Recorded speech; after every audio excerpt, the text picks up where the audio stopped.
malaikatu, maka malaikat bertanya pada Allah Subhanahu wa taala, "Rabbana hal khalaqta khalqan asyadda minal jibal?" Ya Allah, apakah Engkau telah menciptakan satu yang lebih kuat, lebih kokoh dibandingkan dengan gunung-gunung?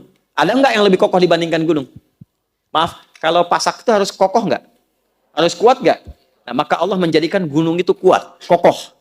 Lalu malaikat bertanya, "Ya Allah," sebagai adab, "Ya Allah, apakah ada makhluk yang lebih kokoh, lebih kuat dibandingkan dengan gunung?"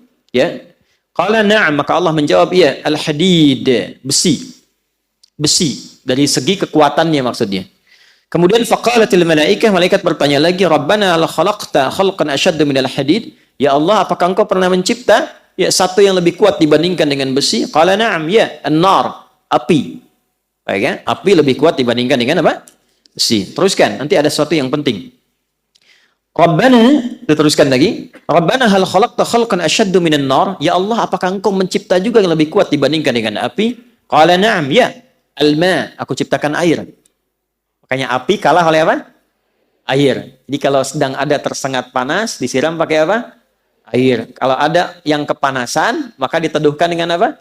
Air. Apa yang tercipta dari api? Setan. Termasuk jin. Kan? Maka orang-orang yang terprovokasi oleh jin, oleh setan, sehingga keluar amarah seperti api, wajahnya memerah, kata-katanya kotor seperti api, menyambar-nyambar, tangannya bereaksi seperti api, menyambar-nyambar, panas, melukai, menghantam. Ya, yang seperti, mohon maaf, dilukiskan di Quran surah ke-15 ayat 27. Wal janna khalaqnahu min naris min qablu min naris samum. Para jin kami ciptakan dari api yang menyambar-nyambar. Jadi kalau ada orang terprovokasi oleh was-was syaitan, alladzi yuwaswisu fi sudur linnas, terprovokasi sampai berubah wajahnya memerah seperti api, merah. Ya, keluar kata-kata yang kotor, menyambar-nyambar, tangan, kaki bereaksi dan sebagainya, maka padamkan dengan air. Tenangkan dulu, posisikan. Api itu kan kalau ditundukkan, kalau kita turunkan posisinya, diturunkan, api yang besar tuh, bawahnya kemudian kita korek-korek jadi turun kan? Ya kan? Makanya kalau berdiri kita Nabi duduk dulu. Kalau sedang marah dan keluar, duduk dulu. Supaya dengan posisi rendah itu lebih tenang. Jelas? Kalau enggak rebahan dulu. Kayak turun dulu, turun. Kalau masih terbawa, setan masih provokasi, maka padamkan dengan air. Wudu. Wudu. Salat 2 rakaat. Supaya tenang. Karena salat itu menyatukan semua bentuk zikir. Doa ada di situ, istighfar ada di situ, tawakal ada di situ, sehingga ketika turun sujud lebih tenang keadaan dirinya, lebih tenang untuk mencerna. Itu yang salah satunya kita bisa ambil dari manfaat hadis ini. Teruskan. Ya Rabbana, Rabbana hal khalaqta khalqan asyaddu minal ma? Ya Allah, ada enggak yang lebih kuat dibandingkan dengan air? Qala na'am, Allah menjawab, ya. Al-hawa, udara. Ya, udara. Kemudian faqalu, malaikat bertanya lagi, Rabbana hal khalaqta khalqan asyaddu minal hawa? Ada enggak yang lebih kuat dibandingkan dengan udara? Ya. Qala na'am, ya. Nah, ini yang ingin saya katakan. Perhatikan baik-baik. Ini mahal sekali. Ini rahasia kedua yang ingin kita bagi. Kalau sudah dapat, coba tekuni amalannya. Maka biasanya kalau ada sesuatu yang dahsyat, itu pahala dan keberkahannya nggak biasa. Ya. Na'am, ya. Ibnu Adam, jika ada anak cucu Adam, yatasaddaqu biyaminihi fayakhfa dzalika an syamalihi. Jika ada anak cucu Adam yang bersedekah dengan tangan kanannya dan tangan kirinya tidak mengetahuinya, maka itu nilainya di sisi Allah lebih tinggi, lebih kuat, lebih dahsyat dibandingkan dengan udara, dibandingkan dengan air, dibandingkan dengan api, dibandingkan dengan besi, dibandingkan dengan gunung-gunung yang menjadi pasak dari bumi. Saking tingginya nilai sedekah itu. Ya, tangan kanannya bersedekah, tangan kirinya tidak tahu bahwa dia bersedekah. Ini kiasan. Jadi sedekahnya bukan begini, bukan. Jangan tahu ya.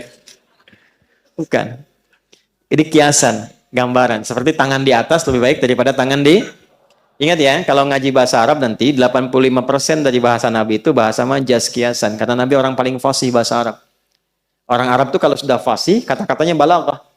Al-yadu yumna khairim na yadis sufla. Ya, tangan yang kanan digunakan pada fungsi yang baik dibandingkan dengan yang kiri. Kemudian al-yadul ulya khairum minal yadil sufla. Tangan yang di atas lebih baik daripada tangan di bawah. Ini kiasan, maksudnya memberi lebih baik daripada Minta, bukan mintanya begini.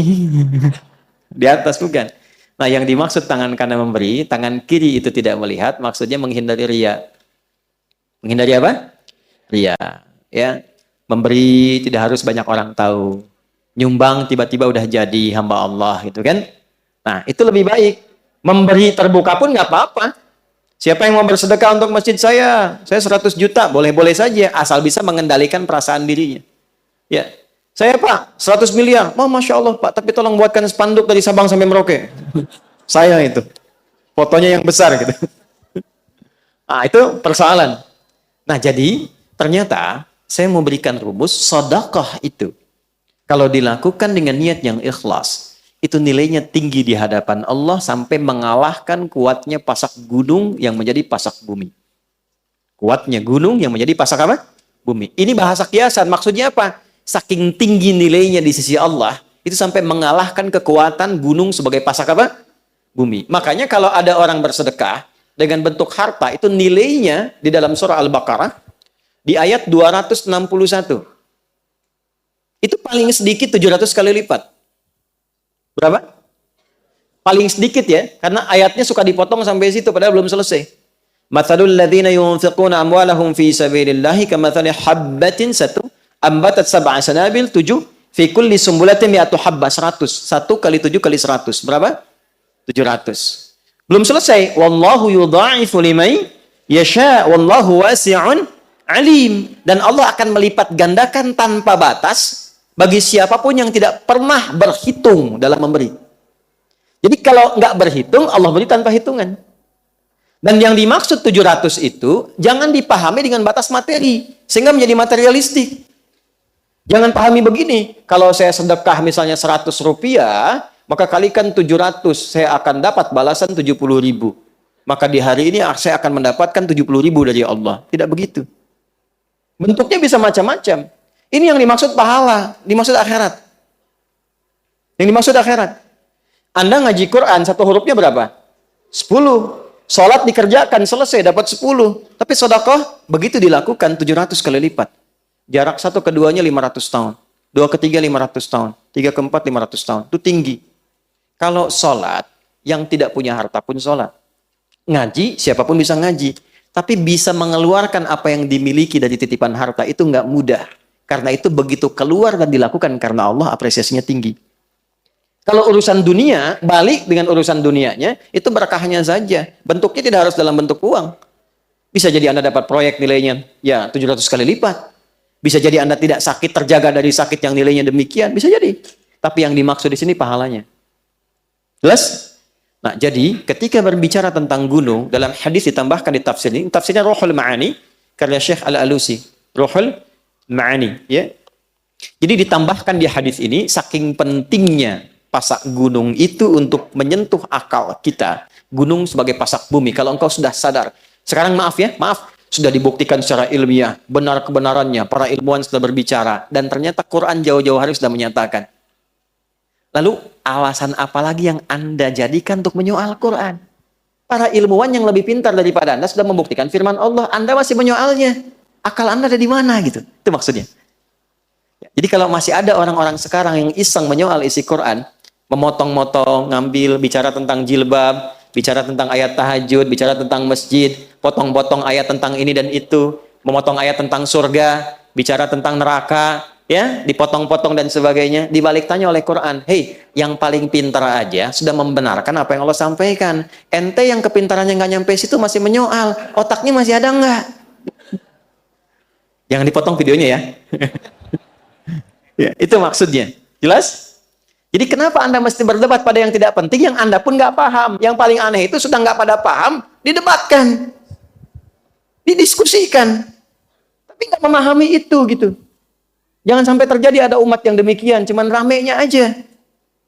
Ya, muncul persoalan ini rame dibahas gitu kan. Ada hubungan juga enggak, anak belum dimandiin, gitu kan? Ya, pekerjaan belum disiapin, rame bahas KDRT. Halo? Kenapa? Betul nggak? Iya. Mendingan kita daripada ngaji. Daripada begitu kan mendingan ngaji kan? Jelas dapat pahala. Ya kan? Nyiapin anak-anak. Dekatkan pada yang baik-baik. Coba, yang ngalamin bukan Anda. Tuh kan? Anda bahas gak jadi solusi. Anda kasih masukan gak nyampe, gak didengar. Ngapain capek-capek membicarakan yang bukan bagian Anda? Dapat apa? Update Ustaz. Jelas gak? Paham ya?